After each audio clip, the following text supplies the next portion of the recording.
ou por internet, até pessoalmente, pessoas dizendo o que eu devo ler, que livro eu devo ler. Né? Eu creio que eu já respondi isso de uma vez para sempre nas primeiras aulas, quando eu disse: vocês leiam a história da literatura do Otto Maria Carpo, leiam os livros, os autores que ele vai indicando. Façam aí a sua lista de livros, os livros que vocês vão ler pelos próximos 40 anos, tá certo? E comecem a lê-los o mais rápido possível.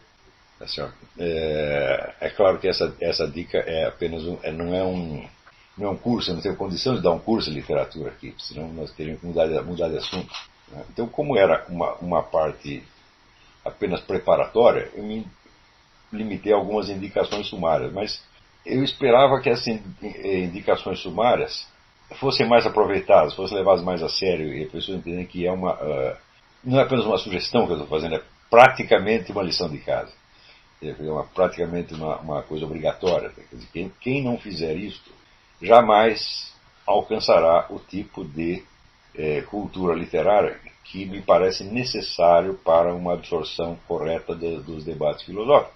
Vejam, o que é o processo de educação? A educação faz parte do processo mais geral de maturação, conquista da maturidade. O que é isso? O que é o desenvolvimento humano? Para onde as pessoas se dirigem quando elas vão passando da infância para a adolescência e para a maturidade? Qual é o conteúdo desse processo? Quer dizer, foram vistos de fora apenas, vamos dizer, a evolução biológica, né? É o crescimento do organismo e, vamos dizer, a conquista de certas possibilidades físicas que, né, para a infância não existem. Mas qual é o conteúdo interno disso? Tá certo? Eu vou usar aqui isso pode ser explicado de muitas maneiras, e uma delas que eu escolhi hoje foi extraído do filósofo espanhol Luis Sencillo. E ele explica que o desenvolvimento humano consiste em você assumir progressivamente, de maneira cada vez mais consciente e mais lúcida, o conhecimento e a posse que você tem das suas próprias dimensões, das suas possibilidades e também das suas incapacidades e deficiências. Ou seja, há uma espécie de ascensão de lucidez. Quer dizer que na infância, quando você da infância para a adolescência, para a juventude, para a idade madura, você vai passando de uma espécie de névoa geral, até uma consciência mais clara e mais lúcida de quem é você, o que você pode, o que você não pode, quais são as suas limitações, etc, etc. Isso significa que nós podemos resumir tudo com a expressão a posse mental de você mesmo. Se nós sabemos, por exemplo, que uma criança, um adolescente, ele tem pouco controle do rumo da sua vida, tá certo? Porque ele ainda nem sequer sabe quais são os seus verdadeiros impulsos, quais são os seus desejos. Esses desejos, esses impulsos, temores, etc., de certo modo, o surpreende, o pegam desprevenido. E ele, naturalmente, se deixa levar por esses impulsos durante algum tempo. Ele não sabe se o impulso que ele está atendendo num momento é uma coisa duradoura, estrutural, profunda, ou se é apenas um capricho do momento. Ele não sabe isso. Ele precisa de alguma experiência, que a experiência passe para que, aos poucos, se estabilize nele uma consciência do que realmente ele está querendo. Mesmo assim, não existe possibilidade de você saber o que você quer em todos os domínios da vida. Tá certo? Isso, quando eu digo saber o que você quer, eu estou me referindo, vamos dizer, a certos desejos, aspirações específicas que se estabilizam. Não quer dizer, então, que o conjunto das suas aspirações, desejos, impulsos vai se tornar claro para você repentinamente. Na verdade, não se torna totalmente claro nunca. Então, todo o processo do desenvolvimento humano é uma constante luta entre a claridade e a névoa, entre a luz e as trevas. Quer dizer, no começo, você está totalmente imerso, né, num conjunto de névoas da onde aparecem desejos, temores, fantasias, etc, etc. E você, à medida que se deixa conduzir por esses impulsos e observa como eles operam em você, então, você vai tomando consciência do conjunto do material que está colocado dentro de você, colocado numa desordem formidável.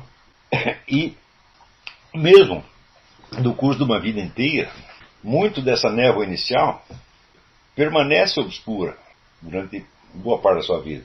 Tá certo? Então, embora você não chegue jamais a um domínio completo, um domínio mental de si mesmo, quer dizer, se conhecer de trás para dentro, a ter um estado de transparência total para você mesmo, o que importa nesse caso é o esforço constante, quer dizer, para que a parte luminosa, a parte transparente, acabe abarcando o conjunto do seu ser de modo suficiente para que você possa ter alguma certeza de que você sabe o que está fazendo.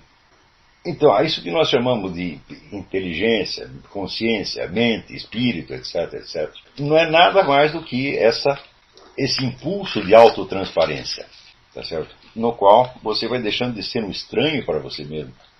E você sabe o que você pode esperar de si, você sabe como será a sua conduta em tal ou qual situação, você sabe quais são os limites que você ainda, as limitações que você ainda padece, que você pode tentar superar dessa ou daquela maneira. Isso tudo só é possibilitado por um fator, que é a reflexão sobre si mesmo. Quer dizer, o indivíduo, da sua experiência, ele vai retirando elementos sobre os quais ele reflete. Esse verbo refletir significa você dobrar-se uma vez mais para examinar alguma coisa, né? Quer dizer, você teve uma experiência, a experiência colocou em ação certos impulsos, desejos, etc, etc, mas você não se limita a vivenciá-los na prática.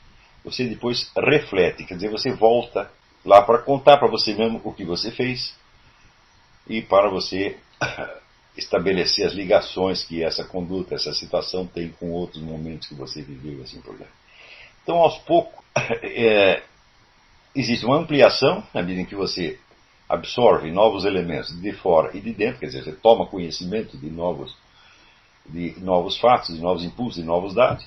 Existe um princípio de integração ou de unificação maior, na medida em que você não se conforma em ser apenas a vítima ou o boneco passivo, tá certo, dos seus próprios impulsos, mas você quer saber o que você está fazendo e você quer fazer escolhas conscientes, escolhas lúcidas, escolhas que sejam transparentes para você mesmo. Note que aí entram como, quando eu falo impulso, não são somente aqueles que vêm de dentro de você biologicamente, mas também aqueles que você aprendeu de fora. Por exemplo, muitos temores que o ser humano tem, muitas inibições que ele tem, são elementos puramente passionais, como os próprios desejos, mas não vem de dentro, vem às vezes por uma imposição do ambiente. O fato de, por exemplo, você ter se defrontado com situações ameaçadoras quando você fez isso ou aquilo, então você fica com medo de fazer aquilo de novo. Tudo isso faz parte do mundo passional. Quer dizer que as suas reservas, seus preconceitos, seus temores morais, suas inibições, elas são tão passionais quanto os seus impulsos sexuais, agressivos, cobiça, etc, etc.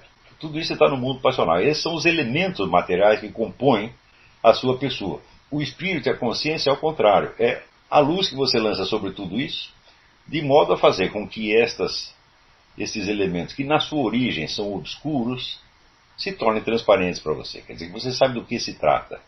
Então você sabe de onde os impulsos surgiram, como eles operam, a que eles conduzem, tá certo? Quais serão, vamos dizer, as consequências de você agir desta ou daquela maneira, e assim por diante. É claro que este processo, ele depende muito dos elementos intelectuais de que você disponha. Por exemplo, vamos dizer, a articulação, a integração desses vários elementos, por assim dizer, irracionais ou instintivos, depende que você saiba nomeá-los, relacioná-los, tá certo? Saber qual a ligação que um tem com o outro. Por exemplo, você saber que tipos de situações o levam a um estado de, vamos dizer, de depressão involuntária, quando você não quer estar triste, mas você está, né? Existem fatores identificáveis que podem produzir isso aí. Quanto tempo o indivíduo leva para ele perceber o que produz aquele estado? No início ele simplesmente vivencia o estado como vítima passiva, não é isso? Quer dizer, como se o estado em que ele se encontra lhe tivesse sido imposto de fora ou imposto por uma força misteriosa. Só aos poucos ele vai perceber que aquilo é um componente dele e que é uma maneira típica, por assim dizer, de reagir nesta ou naquela circunstância. É absolutamente impossível este processo, vamos dizer, de progressiva integração e esclarecimento da sua pessoa para você mesmo, se você não dispuser dos elementos linguísticos e simbólicos para você dizer o que se passa com você. Tá certo? Então, de cara, vamos dizer, um primeiro elemento de obstáculo nesse desenvolvimento pessoal é exatamente a falta, a carência, a pobreza dos meios expressivos que o indivíduo dispõe para dizer até para si mesmo o que está se passando com ele.